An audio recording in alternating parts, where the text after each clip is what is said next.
mampu untuk mengeluarkan dahak, karena kalau dikeluarkan kita nggak mungkin, dia nggak sadar di mana dia mengeluarkan dahak. Jadi kita bantu dengan alat ini. Oke. Atau orang yang sadar tapi dia tidak mampu untuk mengeluarkan dahaknya tersebut, mungkin salah satunya ada tumpukan dahak yang terlalu besar, dia tidak mampu untuk mengeluarkannya, mungkin karena faktor usia, tidak ngerti bagaimana caranya, maka kita bantu dengan alat ini. Oke. Nah, saya jelaskan tentang alat ini dulu. Nah, ini kan alat sama seperti itu, beda merek pembuatan, beda pula bentuknya. Ada yang 2 tabung, ada yang 1 tabung, ya. Nah, tabung ini berisi cairan disol, ya. Karena fungsinya ketika nanti yang disedot atau yang ditarik atau yang dihisap ketika dengan suction, baik ada nanti dahak, lendir, kemudian cairan apalah segala macam ataukah ada darah nanti, ketika dia masuk ke dalam tabung ini, itu langsung dibunuh oleh cairan disol. Atau saudara pakai cairan apalah, karbol yang lain, pokoknya terserah, yang penting tidak air putih biasa, tapi sudah dicampur dengan air disinfektan. Itu gunanya untuk membunuh cairan kuman tersebut. Nah, kalau ini sudah penuh, tidak boleh juga dibuang di kamar mandi perawat atau pasien.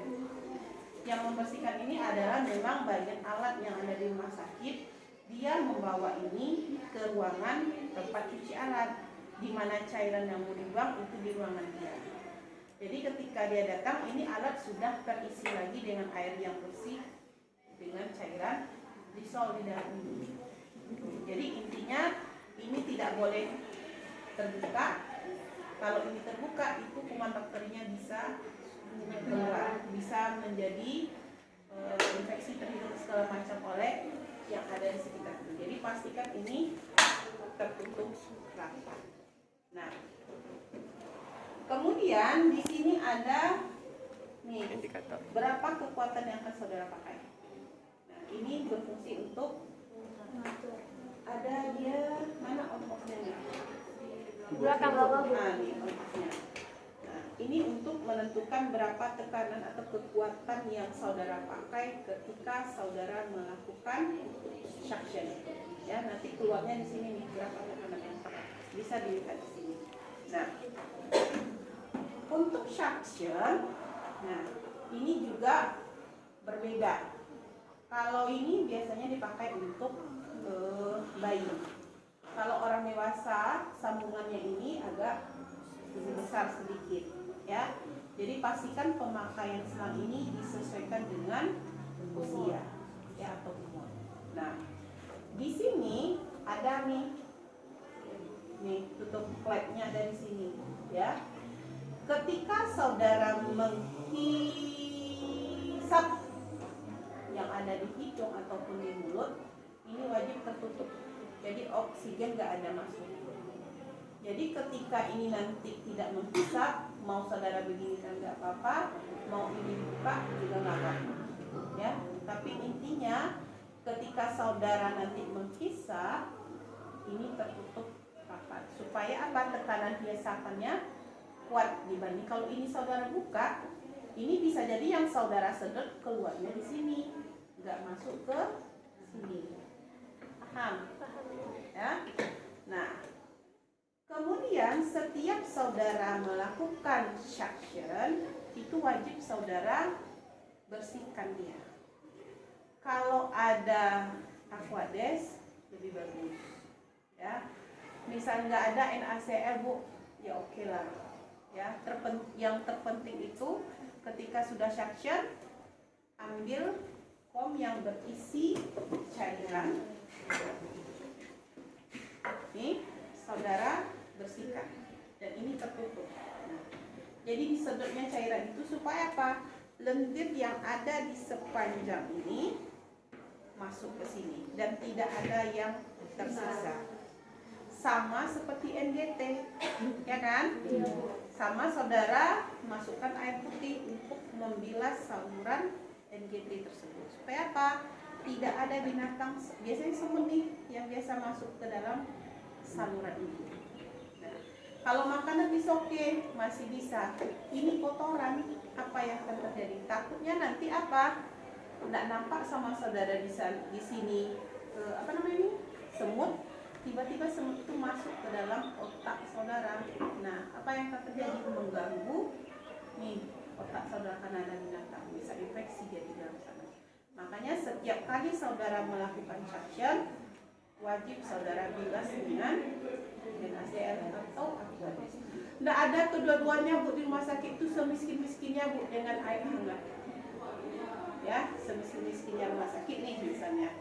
Yang jelas ini dibilas. Nah, cara untuk saudara melakukan suction, ini kan nampak lubang hidung, ya. Ini kan ada bulat nih, bolong-bolong nih, nampak? Nah, ketika melakukan suction, nggak boleh menyentuh dinding mukosa hidung. Saudara punya perasaan? Ya. Pakailah rasa bahwasanya ini tidak menyentuh mukosa hidung tersebut. Jangan pernah bernafsu untuk melakukan sesuatu. Semangat, supaya cepat kerja selesai, nggak boleh. Jadi untuk ini saudara masukkan berputar searah jarum jam nih selang saudara ini, tapi dia tidak boleh menyentuh mukosa lubang hidung saudara. Maka sakit jam ini pakai perasaan. Sama saudara satu cinta kan nggak bisa dibuktikan kan, rasa saudara kan berperan. Nah, sama dengan ini, dimana supaya lendir itu tertarik tapi tak menyentuh nih selang ini ke mukosanya.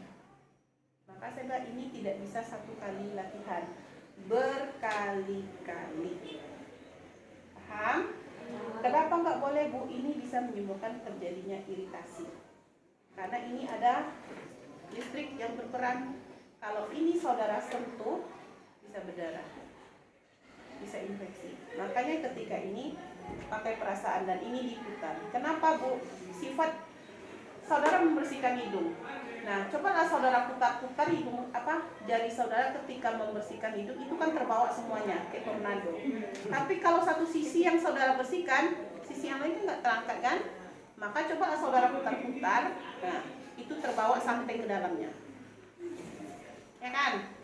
Logikanya masuk nggak? Ya. Gitu. Kenapa ketawa nih? Terasa? Nah, udah. Paham ya? Jadi ketika ini, nih.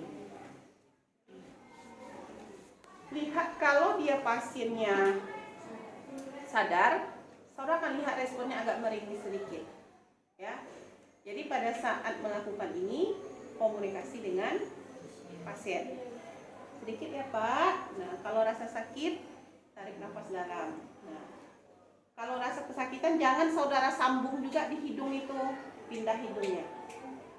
Nah, jadi maka saya bilang ini nggak bisa bernafsu. Jadi harus main perasaan. Oke Pak. Nah, pindah lagi. Kalau rasanya Pak, bersihkan dengan ini. Nah, ulang lagi. Sampai saudara lihat dia bersih. Nah, kalau di mulut itu saudara pakai sudip lidah. Kalau pasiennya gudel, tahu?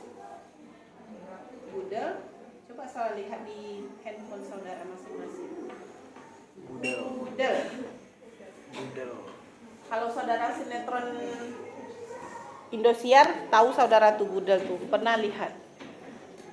Yang berwarna merah bata. Sekarang warnanya macam-macam tuh, ada yang putih, ada yang biru, ada yang kuning. Tahu?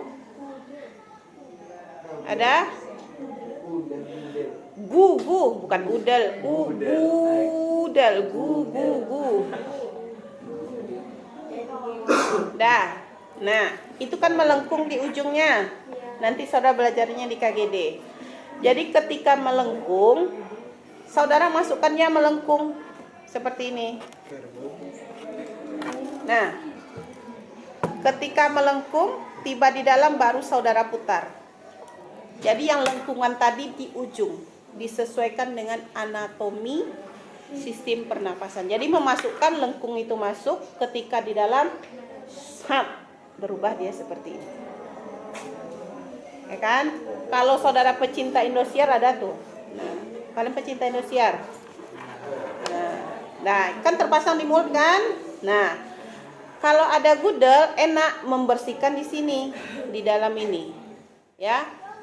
Mau menyentuh pun di gudelnya is okay, nggak menyebabkan iritasi. Tapi ada ruang tersisa di kiri kanannya kalau saudara pakai gudel. Nah, pekerjaan saudara di sana itu yang pakai perasaan di sudut-sudutnya ini. Jadi jangan sampai kena gigi, jangan kena mukosa mulut saudara. Nah, kalau di dalam mulut, di dalam gudel aman. Mau bernafsu silahkan, tapi di luar kiri kanan di samping sini nggak bisa, harus pakai perasaan ya. Jadi kuncinya tetap di mengantuk. Kamu ngantuk, nah pergi cuci mukanya dulu. Nampak sama saya tuh, nah ya nih. Searah jarum jam itu kuncinya. Paham? Paham. Setelah ini bersihkan sampai dia selesai. Jadi pasien-pasien yang asma, PPOK ini biasanya bisa dilakukan suction. Intinya dia ada sekret di dalam sistem pernafasannya ya. Tidak berarti dahak ya, lendir pun ada ya. Air liur yang menumpuk banyak bisa jadi ditarik dengan suction ini. Oke, paham? Baru angkat ini, fisioterapi dada. Nah, angkat ini.